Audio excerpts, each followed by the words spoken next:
Deciding on a focus for my PhD was not difficult because I had had family living with and dying of cancer. My father had tried to get a diagnosis and had been diagnosed with an enlarged prostate, which he had been managing. My father was a professor and had a lot of belief in the health system in my country, Nigeria. And so, even though we had begged him several times to go abroad to seek a second opinion, he refused and only did when he wasn't getting any better. When he finally left the country for another opinion, he was diagnosed with stage 4 cancer and was end of life. And he died a few months later. Shortly after that, I found out that my aunt also had cancer. She had breast cancer and she died 2 years later. My PhD looks at breast cancer survivorship among women living with and beyond breast cancer in Nigeria and Africa. I'm exploring the experiences of women from the time of cancer diagnosis and beyond.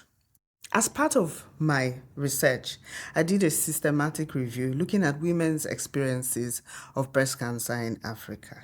Some of the findings from my studies showed that the women lacked knowledge of the signs and symptoms of breast cancer.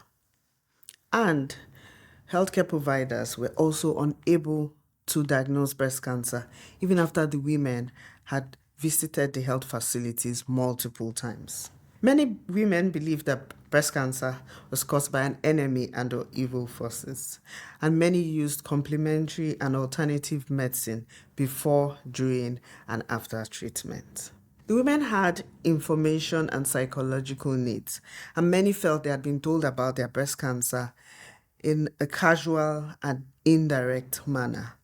In one study, the woman felt that she had been told about her mastectomy as if she was cutting her nails.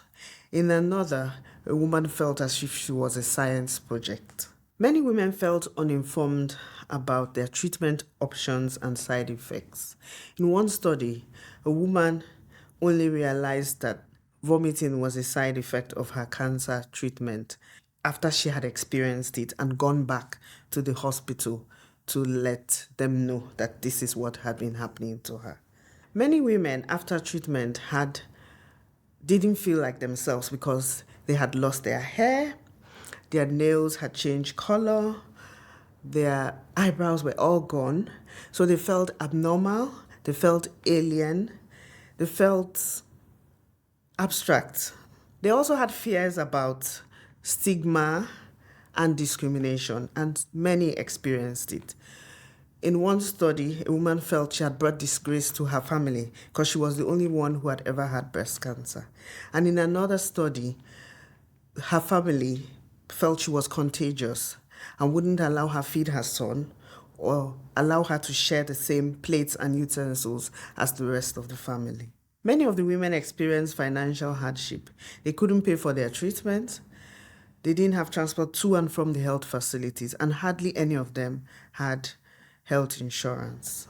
As part of my PhD, I've brought together the evidence on breast cancer survivorship in Africa. I looked at all the studies that had been done to identify the gaps in literature.